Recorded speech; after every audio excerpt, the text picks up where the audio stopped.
What's happened to American politics is reflective of our society. I mean, after all, politics reflects society. Washington has certainly changed, and not for the better. It clearly is more partisan, more ideological, and as a result, much more gridlocked. There has developed an intolerance of others' opinions. That has divided our country in a very, I think, dangerous way. The minority is always looking to frustrate the majority. Well, then when the minority becomes the majority, the new minority wants to frustrate them. It's not a virtue to compromise or to find consensus to move a country forward. Democracies can only work with consensus. So our political system is just dysfunctional right now, and it's not serving the public well.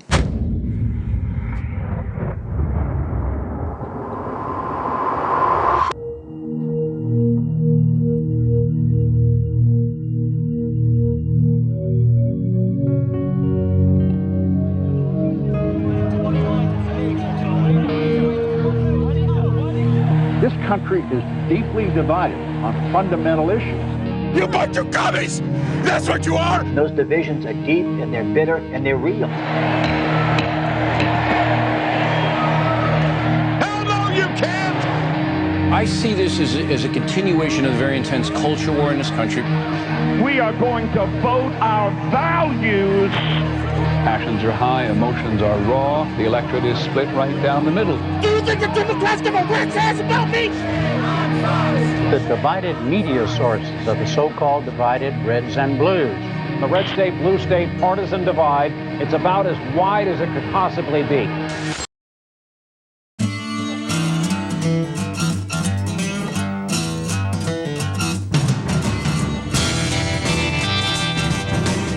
I set out to go from coast to coast to find out what it is that divides us. It's all that you hear these days. Democrats versus Republicans, conservatives versus progressives, red versus blue. Every single issue we face becomes a battle, pitting one party against the other. Our political conversations become little more than picking a side. What does that mean? What does that really tell us about who we are, or what our differences are? The real differences between red staters and blue staters. And with this rampant partisanship, there's no chance of having a real dialogue about what it is that divides us. I figured out 6 questions about this split that I most wanted answers to. 6 questions to ask everyone that I meet, Republicans, Democrats, Americans from all walks of life, to try to find that civil discourse that we just don't seem to have anymore. Why do you continue to support a Nazi policy, as Obama has? Guilty! Fascist! This is the part you just want to close your eyes and not look. This is about partisanship. It's about politics.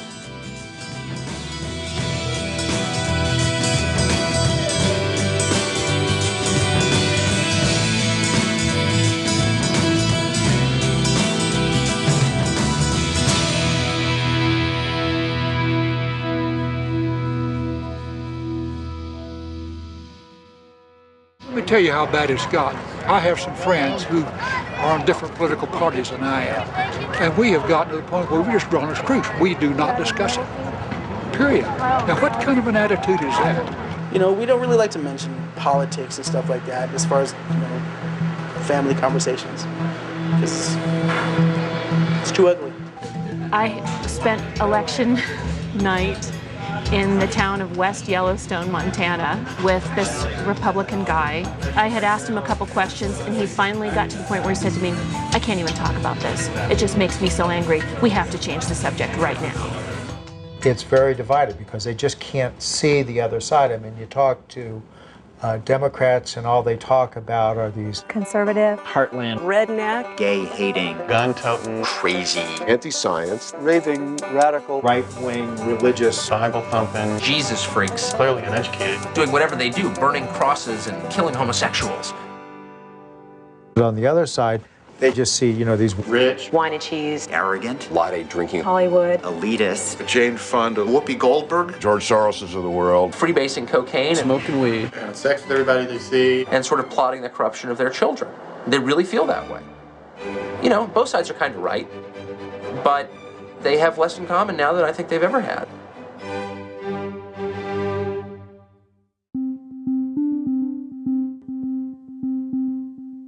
Well, first of all, there are no red states and there are no blue states. What there are blue urban metropolises and red counties and red small towns and red rural areas.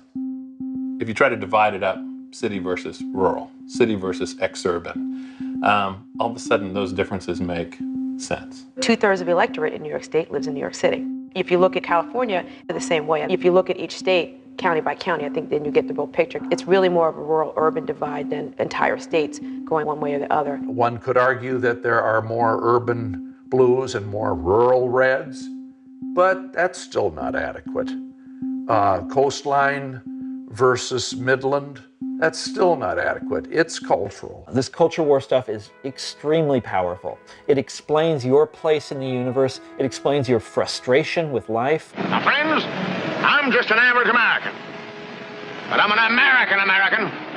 And some of the things I see in this country of ours make my blood boil. It speaks to the hard done by and to average people out in the Midwest, and it speaks to their anger. The Republicans, in my opinion, have wisely pitched some of these bedrock value issues to many of these Americans who may feel marginalized, but they can cling to the notion that the America that we once knew stood for these principles. And people resent that. They resent the notion that, you know, people they don't know who live in Malibu and who don't share their values, and more to the point, don't share their culture, are deciding what their lives are like. That's what it's about. I got some young grandkids there, and most of these shows you see, I don't even like to see them watch them, you know. It's an everyday thing now. Everything is sex. Have you noticed that? But the morals, I think, went to pieces. Maybe I'm old-fashioned.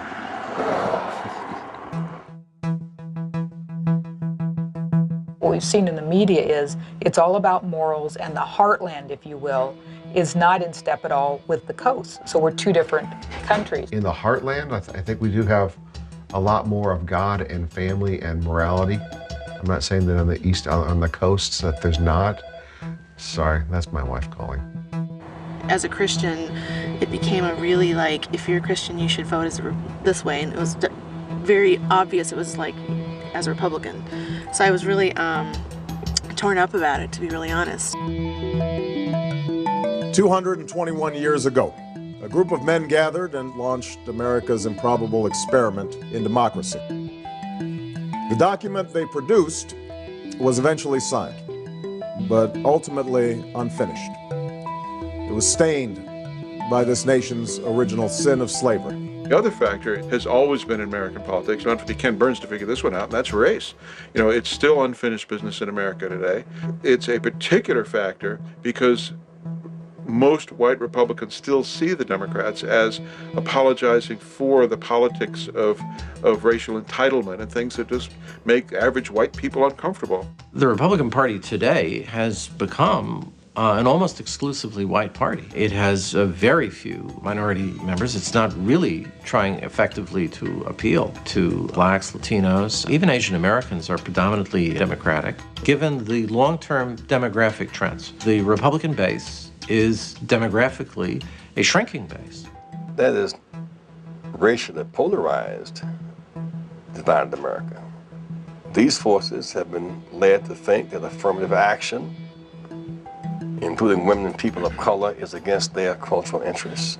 If you look at the map of blue and red, then you look at a map in 1850 when there was slavery and territories where slavery was allowed, it's almost the same thing. I think that there is a racial undercurrent in all of this.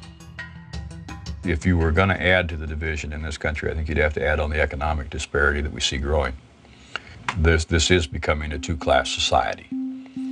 The concentration of wealth without restraint, the concentration of wealth without oversight, a greater feeling of have and have not. As the country grows more diverse economically, between those who are making $100,000 a year and those who are making 10, that polarization is probably going to continue. Yes, I think there is a definite split. You know, the reasons. What's that split based on? I think it's income. the rich tend to vote Republican, where the working class tends to vote more Democratic. The people that typically work for a living have to make payrolls, have to understand what it takes to run a small business or run their household or pay taxes, tend to be conservative. I can't explain it, but it's the elite, wealthy, the George Soroses of the world and the Kennedys and all the wealthy people tend to be Democrats anymore, tend to be liberal, and I don't understand that exactly. I don't know why.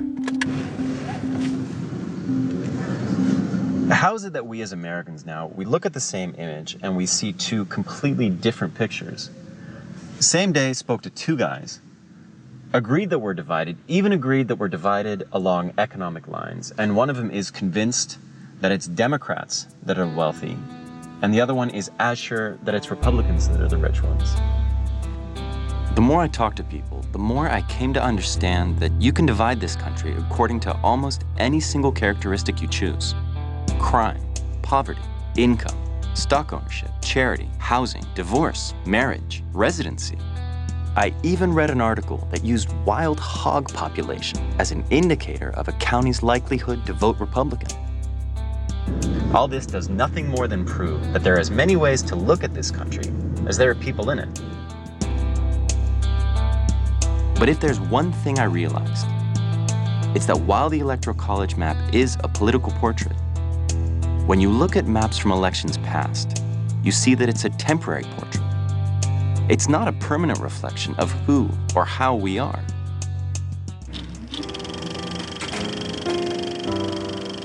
It seems like the only thing that Americans can actually agree on these days is that we're more divided than ever before.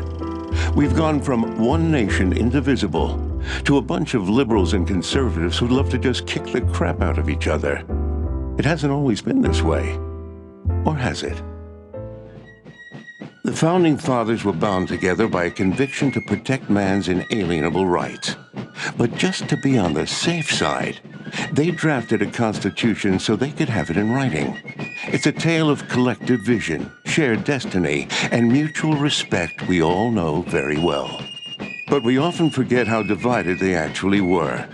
Of the 55 delegates who attended the Constitutional Convention, only 39 actually signed the damn thing.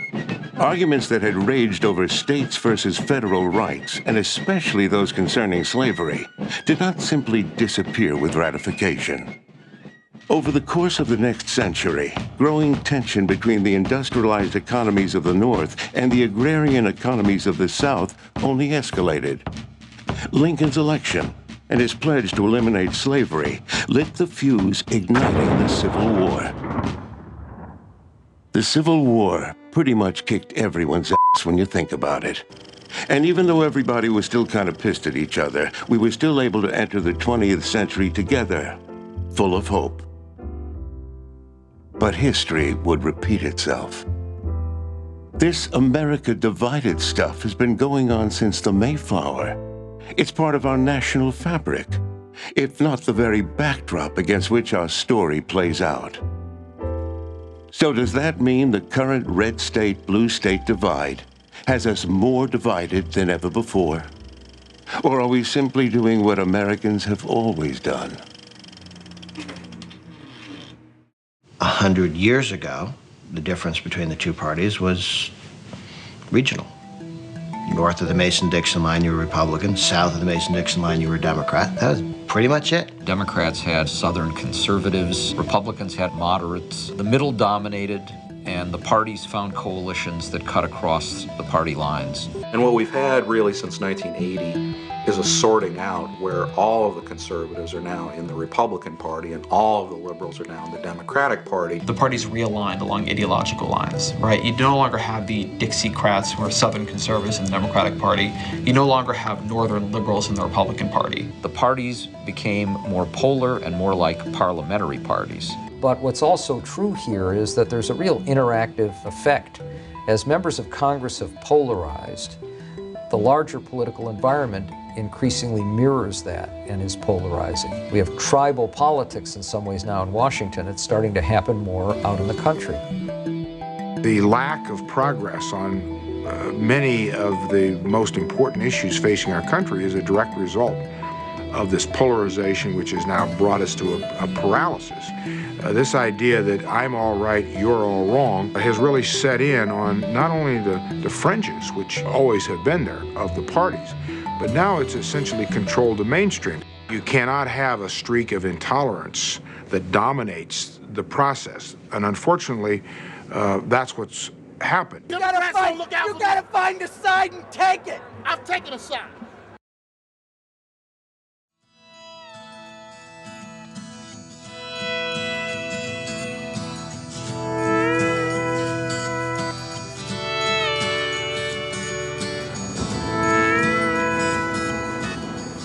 On the Navajo Nation reservation, I got a first-hand look at how destructive partisanship can be.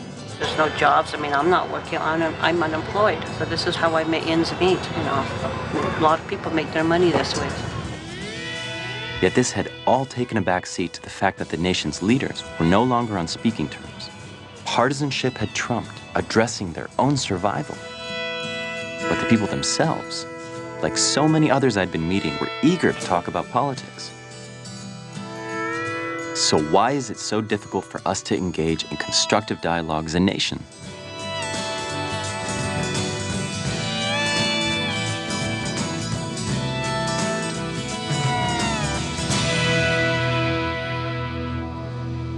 We don't have debates anymore. We stay on message. The debates now, which is the only chance for the two candidates to actually have a discourse, are just two monologues. And our pundit class, in fact, praises the lack of discourse. I mean, what's the chief virtue that is always praised right after a debate by the pundits? Well, the candidate stayed on message. And it's like a composition paper in 4th grade. Tell them what you're going to tell them, tell them what you told them. That's now how a candidate approaches every debate. One of the ideas of the founders of the country would be that the political cycle would be a really productive, creative process of airing new ideas and new solutions and testing these solutions with the people. And substantive ideas would come to the fore, and it would shape the policy direction of the country. Have you ever seen the famous Nixon-Kennedy debates? People talk about them all the time. And when you watch it, what you realize is that Richard Nixon, for whatever you want to say about Richard Nixon, he might be the last man to have ever thought live on television. When you watch him, when he's pulling at his face and like making these kind of wild gestures, he's actually thinking up his answer. Something that doesn't happen anymore. It is true that if you heard the debate on radio, you thought that Nixon won hands down. If you saw it on television, you knew that Kennedy had just blown him away.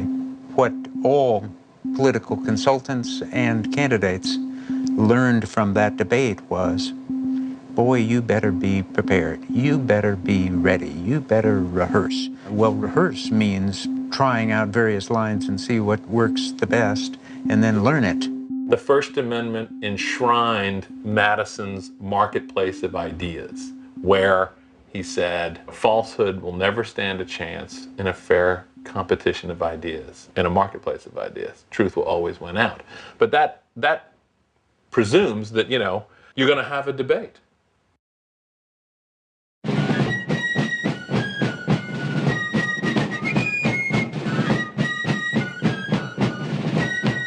Our forefathers beamed with pride.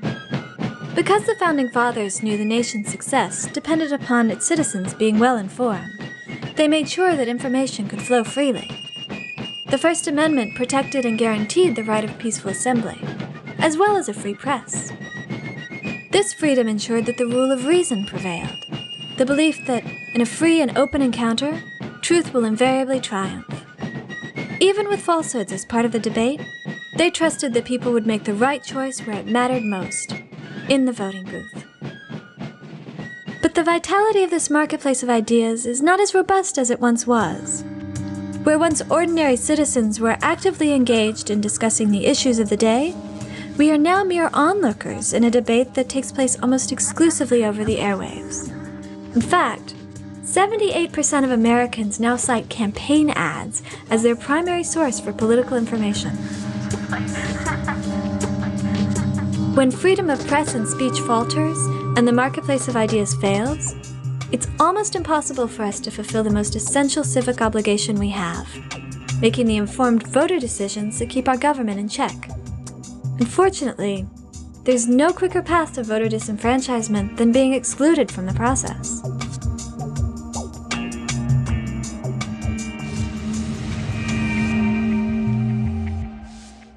It turns out the extremes are much more lucrative fundraising bases. It's easier to raise money if you're extreme left inside of an extreme left district than it is to be a moderate. And same thing on the right. The primary voters tend to be the more ideologically committed in both parties. At the national level, it's very difficult for any moderate really to survive.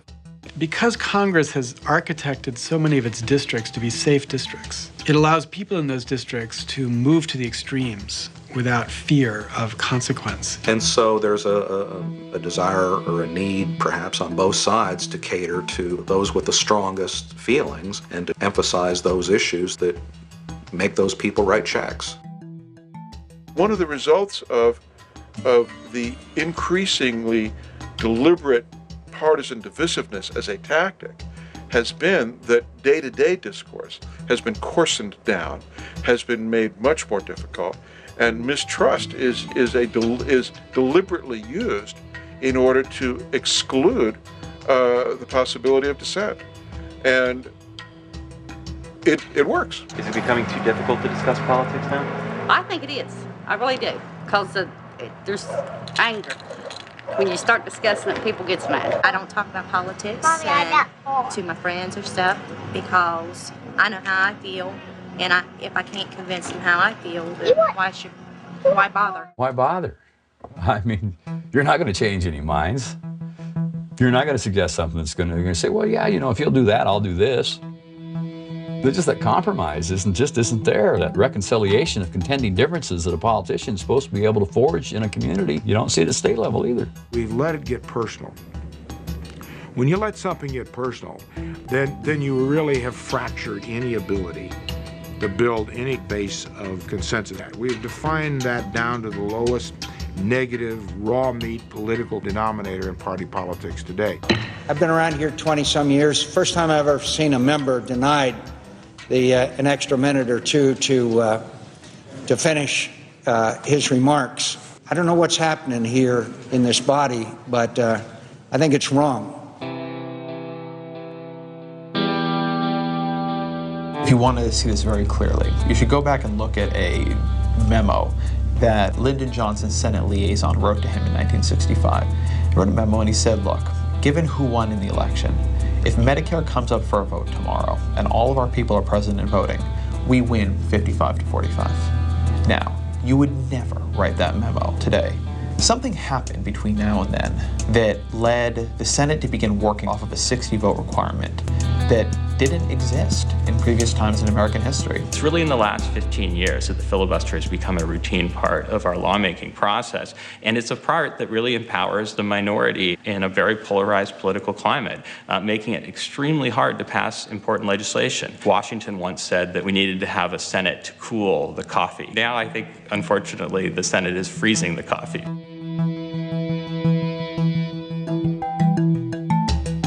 Maybe the worst leadership failure is the readiness to disrespect your opponent. And you are one sick, pathetic devil. That sort of attitude, that take no prisoners attitude, when that filters down in the public realm, in the public square, in discourse, that's bad. That's corrosive. That divides us. Because you're supporting that son of a who's up this whole planet. And that makes you an enemy. Straight up. Part of what I think has been going on to some extent is voters are self-selecting places to live partly on the basis of politics. In other words, everybody in South Paris, Maine, okay, which is a little town in western Maine, who has a certain worldview, all 9 of them, are already living in Manhattan because they don't fit in there, right? People who have the worldview of the majority of South Paris, stay there. The people that I interact with, the people I do business with on a daily basis, 95% of the people I deal with were conservative, they're predominantly vote Republican. Maybe it's, again, an issue with our generation where we tend not to stay where we grew up, that it's a very mobile society now. So I think you can see a sort of a polarizing shift being reinforced by people moving out of regions they feel are hostile. We're living in neighborhoods that are defined much more strongly by who we end up voting for, and hang out with people who share our general outlook. You can't connect in the easy way that existed when I was really coming along. So I think we're going to have some turbulent times in terms of trying to identify our points of common interests.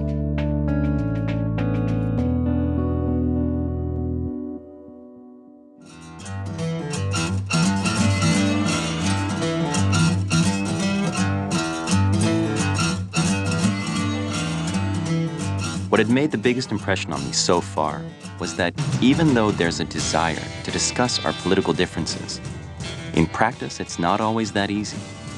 This is a perfect example. You have a desk opposite somebody who's a Democrat. How does that play out for you personally?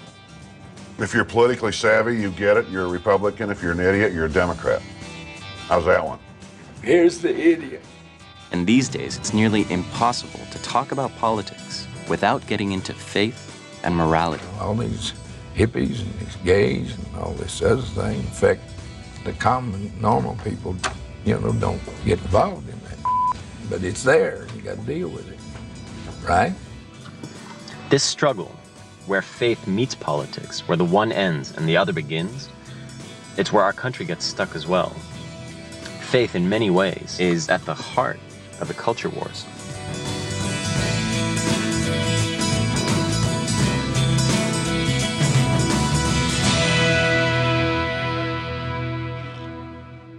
The mobilization of the conservative Christian community, the Christian right, over the last 25 years or so has actually had a big effect on the way we talk politically about moral values. And so I think that has consolidated in some way this tendency to talk about religion and values as though they're the same thing, and that there can't be values outside of religious belief. Everyone has a set of values. They may not be terribly conscious of it, or they may be very conscious of it. What's important to you, what's not?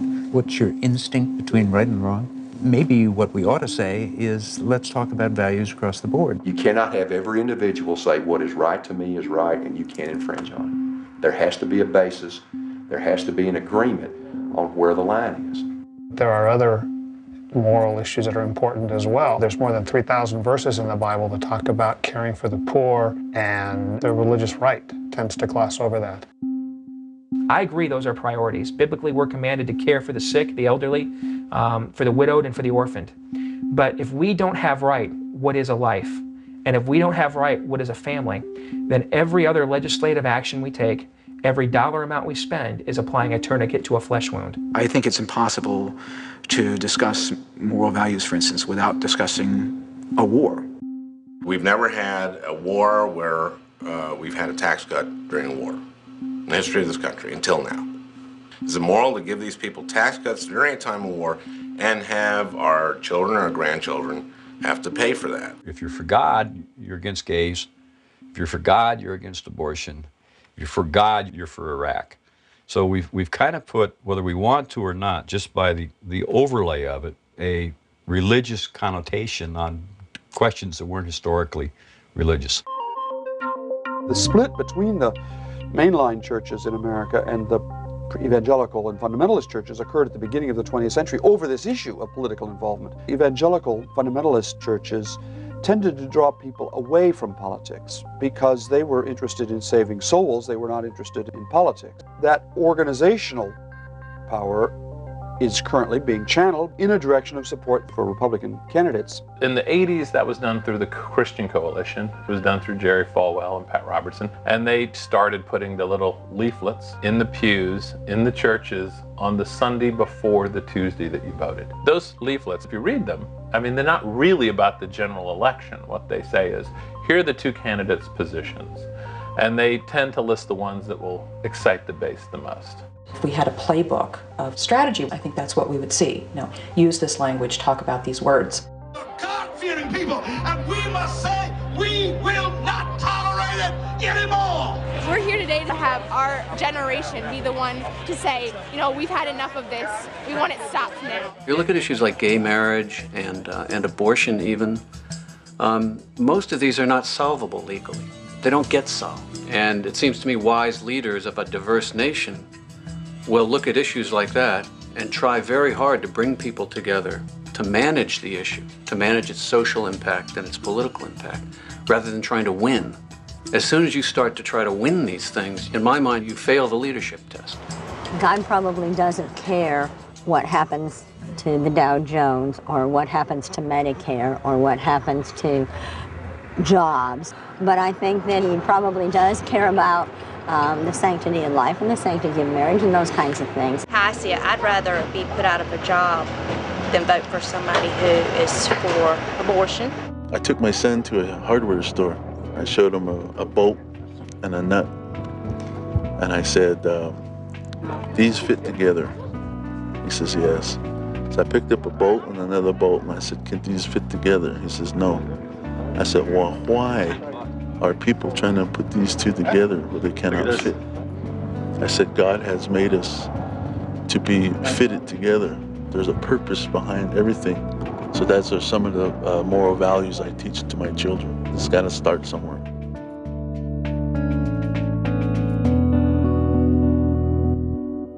We are one of the two most religious countries in the West, Ireland being the other example. Our polling numbers in terms of some of the basic indicators, do you believe in God, do you believe in an afterlife, do you attend church or synagogue, compared to European countries, for example, we're off the charts. The whole notion of the separation of church and state, I think, is one that is much more embraced by the intellectual elite. You're right, the DNA of our nation does not embrace this more rigid academic notion of separation of church and state. It is wrong to have religion not in the public sphere. People of faith will run and talk about it, that's fine. But to have religion control the public space, and that you're either with us or against us based on doctrinal views that you don't compromise, that's not a democracy. When France has been on 6 constitutions, when we've only got 1, despite the fact they always lecture us on enlightenment, okay? The reason ours has endured and theirs has not is because we have a line. We specifically put into writing where our values and where our rights come from.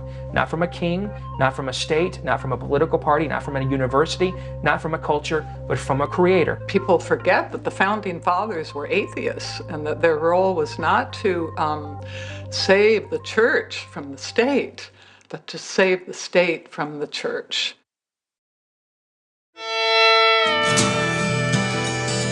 After so many sincere conversations about faith and religious belief, I came to appreciate for the first time how essential a role they play in our national life, and that this is true all across the country. It's just as much the case in the Southwest as it is in the Midwest, in the Rust Belt as in the Bible Belt. That's why faith was often described to me as more important than policy when running for public office. Ladies and gentlemen, the President of the United States. And candidates have always recognized the power of highlighting their religious belief in their political message. The most important thing in my life is Jesus Christ. I was asked once what book I would choose if I were shipwrecked on an island for the rest of my life. The Bible. What political philosopher or thinker do you most identify with and why? Christ. Because he changed my heart. What does it mean to you to trust in Christ? It means I believe that Jesus Christ died for my sins and that I am redeemed through him.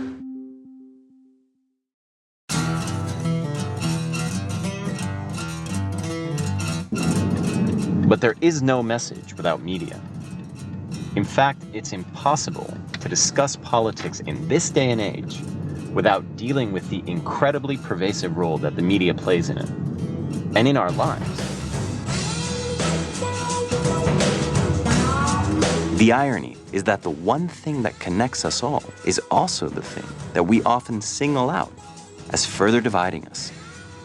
East Coast media has really made this red-blue thing into more of it than what it really is. Fox TV, which to me is the most anti-democratic thing I can think of. The three major networks on TV, they're slanted liberal. And, you know, the funny part is that they don't want to admit it. The main media, the CNN and the Fox News and all the crazy with the lights and the noise and the all kinds of stuff. It just doesn't really make any sense. So to understand this better, I headed to the media capital of the world, New York City. Whoa. There's no better place to get a sense of the power and scope of the media in our country and how we as a nation are obsessed by it.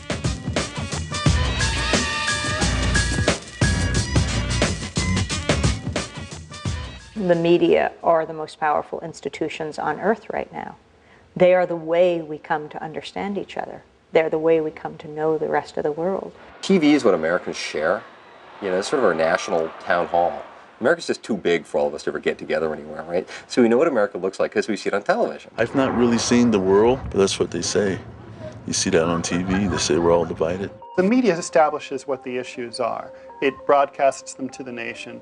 It says, this is what people care about, this is what matters, these are the problems that are confronting the country today, and these are how people feel about them. The whole role of the national news media to be mediators of information, to say, you know, this is what's going on, not think this or that, but here are the things you should be thinking about. That's an amazing decline. You know, when I was your age, 70 or 80 or 90% of America watched either ABC, CBS, or NBC, and what's more, believed it. Traditionally, the way America's news media evolved, as opposed to Europe's, was on the basis of the wire services, and that a wire service had to print in both Democratic and Republican newspapers, so they had to kind of write it down the middle. That created a tradition of nonpartisan coverage that became our model. So that created a kind of common narrative for the country that you could react against or, you know, whatever. But now, I mean, forget that. I mean, that era is over. The reason that you've seen things like Fox News and talk radio emerge is because they represent a viewpoint that many millions of Americans thought was not being represented. You know, nature abhors a vacuum. And if there is something not filling that void, something will always rise up to do so, particularly in a capitalistic system which financially rewards you for doing it. We get on the air now because of the extremeness of our views. And part of that's driven by the competition within the media industry. So who's got the most exciting story? Who's got the best story? Who's got the quickest story? You see it not only in your talk show hosts, you see it in your editorial writers. Consensus builders don't sell newspapers, don't get on radio, don't get on Sunday morning TV, and they don't draw ratings. And if you happen to be a publicly held company and you have a fiduciary duty to your shareholders to maximize their profits, which is what the law does say, then you try and maximize your viewership. And if a fairly hard-edged message, one way or the other, does that, well, then that's what you tend to do. And that has served actually an important role in the bifurcation of the electorate, because they don't really hear from voices on the other side, or they don't hear from voices in the middle. There is no discourse. There is a so-called left and the right yelling at each other. So that has become a kind of model for take no prisoners, there is no middle ground. It's no longer a serious discussion about the issues, and even on the right, the figures who have substantive things to say, you tend to see less and less of in favor of these characters like Ann Coulter, who are just political performance artists. A lot of it has to do with the concentration of media ownership and power in the hands of what ultimately are corporate interests, so that the individual journalists don't have as much say as perhaps they once did. And I think that there is a tremendous chilling effect that if you know you're working for GE and Viacom, et cetera, are you going to go digging into things that really undercut corporate values in this country?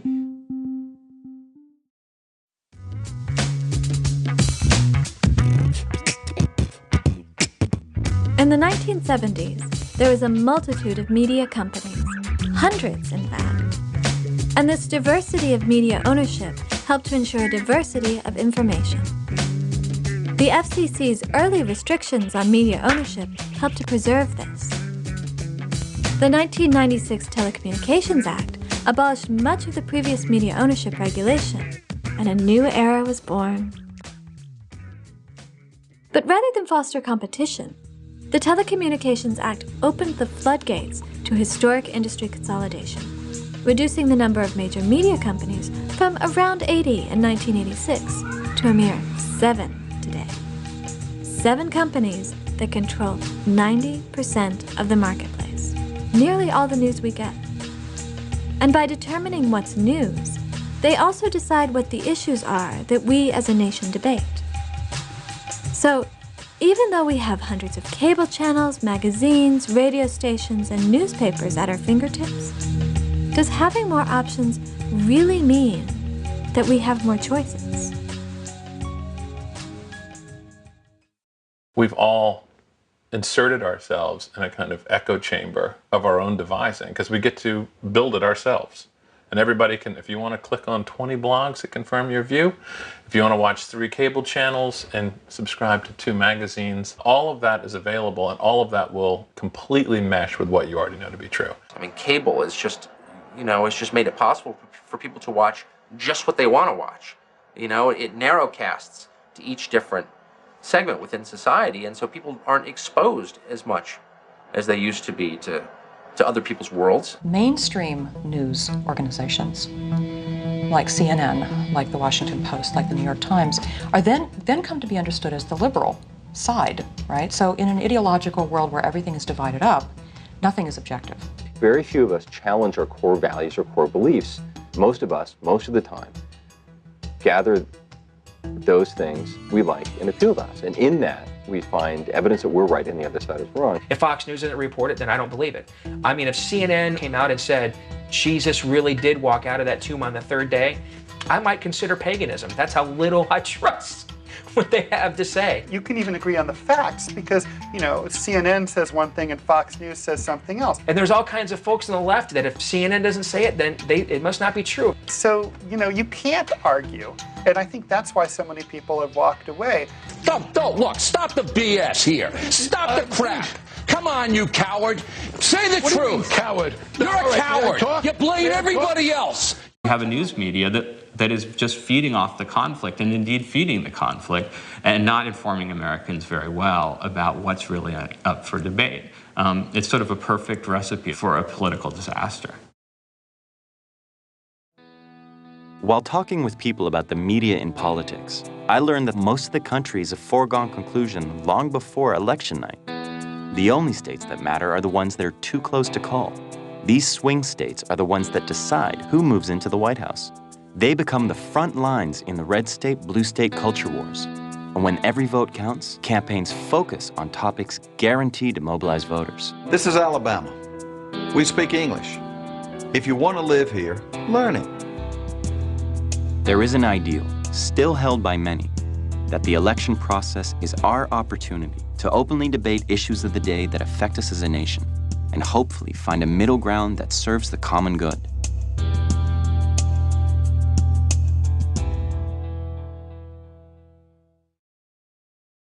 The way you win elections these days is to identify your base, understand exactly who they are demographically, and go find more people just like them. Forget about the middle.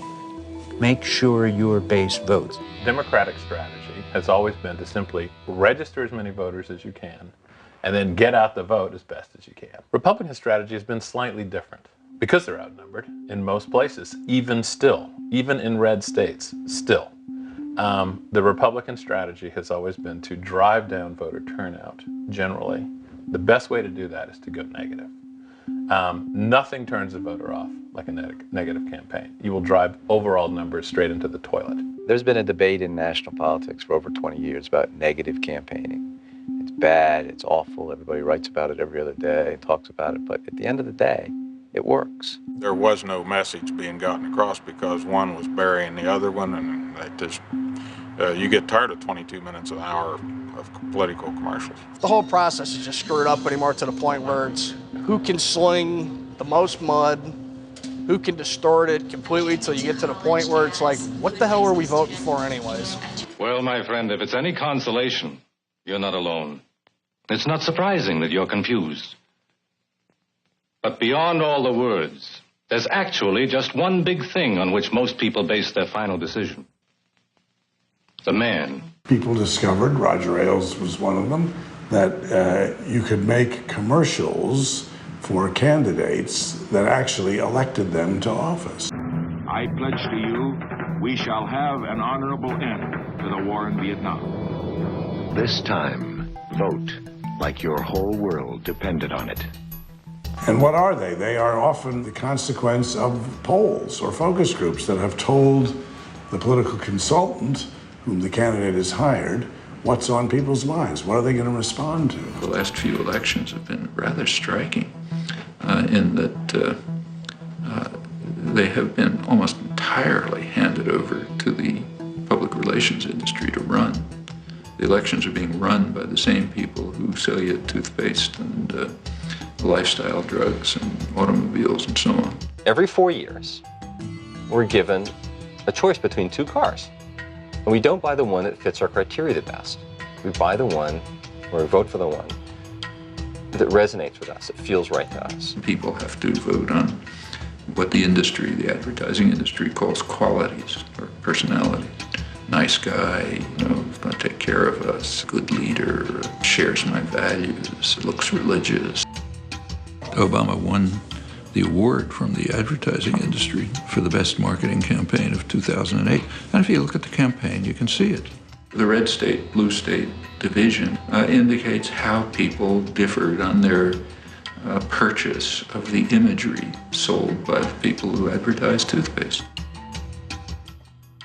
Back now with news of a big change in American politics, one you will almost certainly see on your TV. The U.S. Supreme Court overturned laws on the books for nearly a century and ruled that corporations can spend freely now on political campaigns. The Supreme Court decision, Citizens United, has given corporate America a green light to capture the political process. Unfortunately, one of the drivers of the excessive levels of partisanship we have now is the role of big money in politics. Huge now, multi-million-dollar contributions, undisclosed, secret, very often driven by special interest agenda or an ideological agenda. That is a huge dimension of what's going on, this new surge of unaccountable, unlimited money in the process.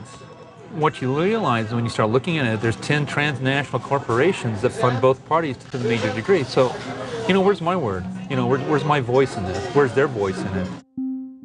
Once upon a time, this was golden for Democrats. This was their bread and butter. Was speaking to the disenfranchised, the beaten down, people who'd lost their jobs, the people at the bottom. But they don't want to do that anymore, chiefly because they want to be able to get corporate money to run their campaigns with, and you can't get that if you're going to be a left party anymore. The parties have a monopoly on the system. Interest groups often have a monopoly on the parties. So you wonder why you don't get much difference between party policies. Well, it's because of the influence of money in both parties. Basically, the election goes to the highest bidder, the candidates who are most successful at raising the maximum special interest money from corporate sponsors.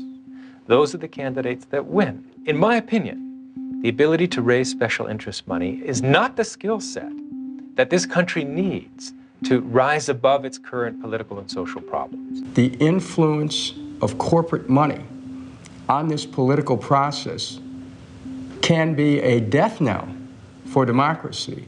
I predict both parties will end up ruining the day that we allowed these secret committees with massive amounts of unregulated money to play the role that they are in politics right now.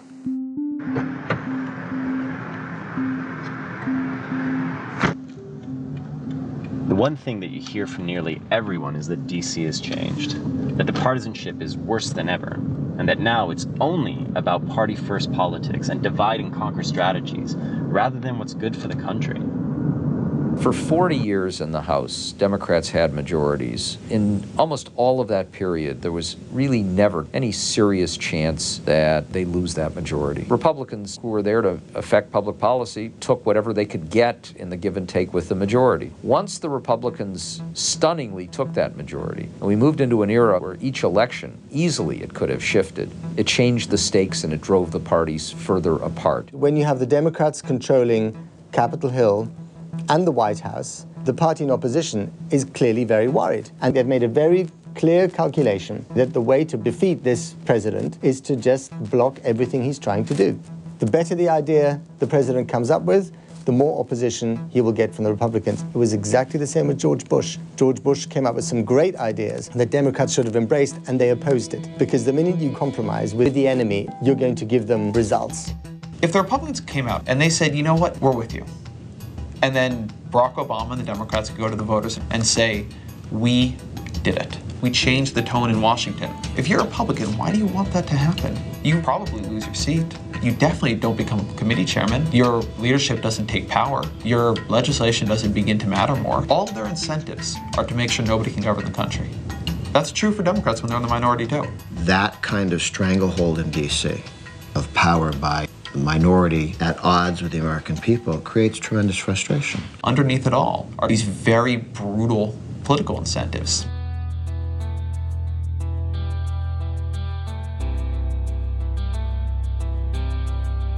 If you break ranks, what happens? You find yourself denounced in the media who represent the base of your political party. Suddenly you're not appointed to the committee that you might want to get appointed to. Suddenly, well, just coincidentally, there's no time for your amendment or your bill to be brought to the floor.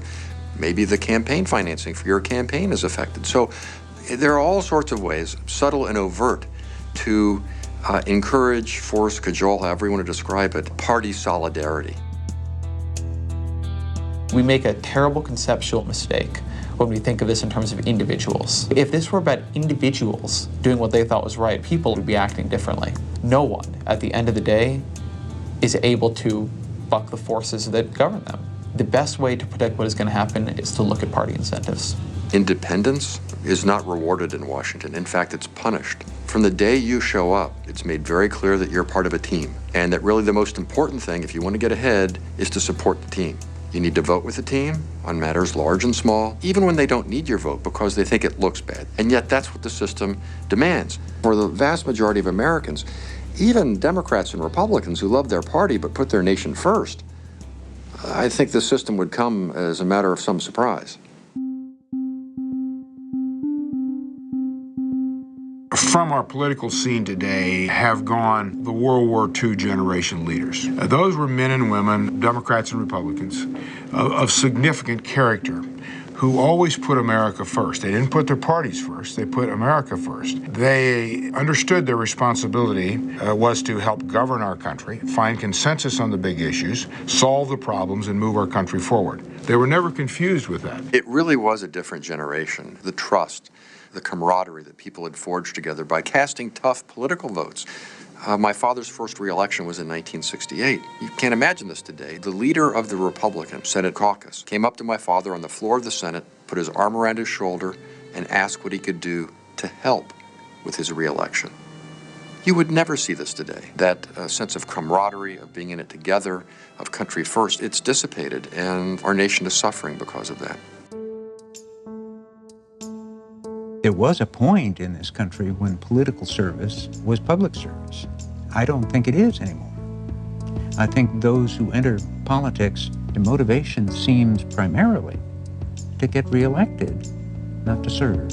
And the notion of leadership is lost. Where's that guy that's not an attorney? Where's that guy that hasn't spent a lifetime as a politician, that maybe owned a grocery store or was a mechanic or was just a salt-of-the-earth guy that says, you know what, I'm going to make a difference. I'm going to change. I can't be bought. Those guys don't run anymore. You don't even see them on the local level. Leadership, by definition, means to be out in front of people, to be out in front in talking about tough issues. And so the sense of public service is risking yourself for your country, and risking your popularity for your country, to try to help meet the challenges before the country. The people have lost their voice. And you hear that from people all the time. You hear people saying, well, you know, my vote doesn't count, or what I think doesn't matter. Why doesn't it matter? It's supposed to. That's what the whole Constitution of this country was built on, the idea that one person, one vote, your vote matters, your voice matters. This is our country. Until it becomes politically possible for a candidate to take the same position as, say, 80% of the population on issues of prime concern for them. Till that happens, it'll be just a failed state, formal democratic institutions not functioning. And right now, there are those who are giving in to the social forces that choose quietness over peace. Quietness is the absence of noise. Peace is the presence of justice. We need not comply with oppression. Keep fighting to use your vote. Keep fighting to use your voice. I get so frustrated because we have so much promise in this country. I always look at the Constitution, which you've mentioned several times, the promise that it has of a country of equality and freedom. It's just amazing. But when you look at the reality and how everything plays out, whether it's separation of powers or our system of electing our representatives, we've got to do better than this. We do have an adaptable system. Women can vote. African Americans can vote. We have changed the system many times before in order to ensure that we could govern, given the realities the country is facing at that moment. We just haven't done it yet for the new reality. This is about us, and it keeps repeating, and it will repeat until we do something about it. What we have lost is a sense of values as Americans as to what this country is.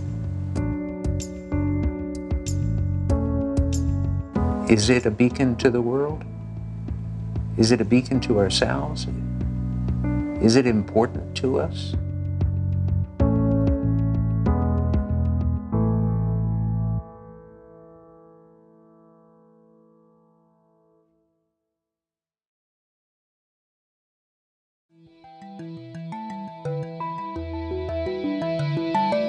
Reports of death threats, vandalism, and harassment have House Democrats on edge just as they're preparing to head home for the spring recess. I have been directly threatened. A bullet was shot through the window of my campaign office in Richmond this week. We start with these town hall meetings, including the one the president had today in Portsmouth, New Hampshire. A protester who came to the town hall meeting today with a gun. And on a Michigan congressman's voicemail, a stark warning.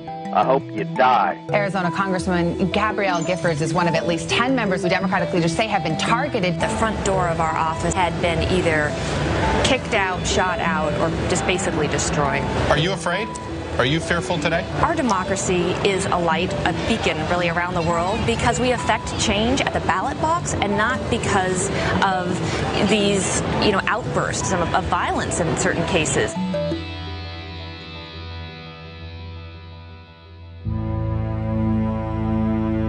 MSNBC World Headquarters. We are cutting into our program with some breaking news. Arizona Congresswoman Gabrielle Giffords, a Democrat with the House of Representatives, has been shot. She was hosting her first Congress on Your Corner event, where a congressperson goes back to their district and makes himself available to their constituents. We are at a crossroads. We must consider carefully if our words and actions will see us live up to the great responsibility that our forefathers entrusted to us, to bequeath our democracy to successive generations in a form more robust and dynamic than how we inherited it. We will never live up to this responsibility with a narrow-minded political vision. We have to change our ways because the challenges we face as a nation demand that we do.